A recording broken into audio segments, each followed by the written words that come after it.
Hey folks, Mitchell Brock, Bring the Pain Sports, and we're still coming to you from the 50th anniversary celebration of the Houston Astrodome here in Houston, Texas. And we are here, and we're judged by Judge Emmett. Judge Emmett is actually the man who's over the Save the Dome project. Judge, thanks for joining us. Oh, good to be here. This is quite a crowd. Yeah, quite a crowd, quite a crowd. If it wasn't for these credentials, we'd probably still be standing outside. So talk to me about, you are a native Houstonian? No, I moved here in 1966, but I lived less than a mile from the Dome. And one of my earliest memories, that's the year after the Dome opened. East Texas boy and his parents came over here and took a tour and looked up and went, oh my gosh, look at this place. I mean, 50 years ago tonight, this building changed the world of sports. It changed the world of entertainment, and it frankly changed what people think of Houston. It absolutely did. I'm a native Detroiter, and of course we had the Pontiac Silverdome, and we're going through something similar. The Silverdome is just sitting there, and now the roof has been deflated, and it hurts.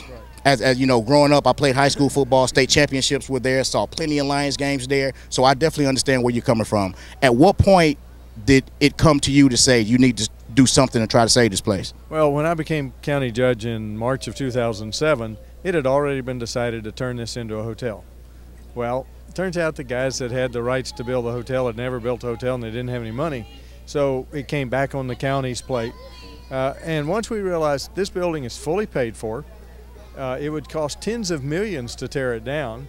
The Texas Historical Commission wouldn't let us tear it down anyway. So we need to find a use that people can use. And that's why we're now talking about turning the playing field, either here or elevate it, into a park, a 9-acre park, and then surround it with museums and entertainment venues so that it's a place where people come inside again. Now, I moved here to Houston in 2006, and the first thing I heard about what they were going to do with the Dome was bring Astroworld back. What'd you think about that? Well, that was never really a possibility, but we've had over 100 suggestions of what to do with it. But I think at the end of the day, it's going to be an opportunity for people to use this building that they paid for.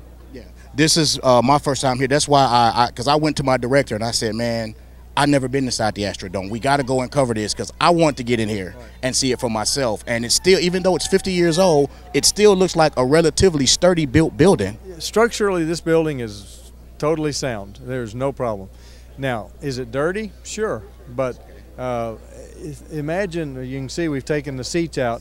The reason those seats are left, again, the Historical Commission says, you need to leave some semblance of what was there once upon a time. So. And that's exactly when we first walked in, that's the first thing that my camera guy said. He said, oh, they left one section of seats, and we wondered why. And I was actually going to ask you that, but you answered the question. Well, I tell you what, Judge, we definitely appreciate your time, and we support you in your efforts, man. So this is Mitchell Brock of Bring the Pain Sports.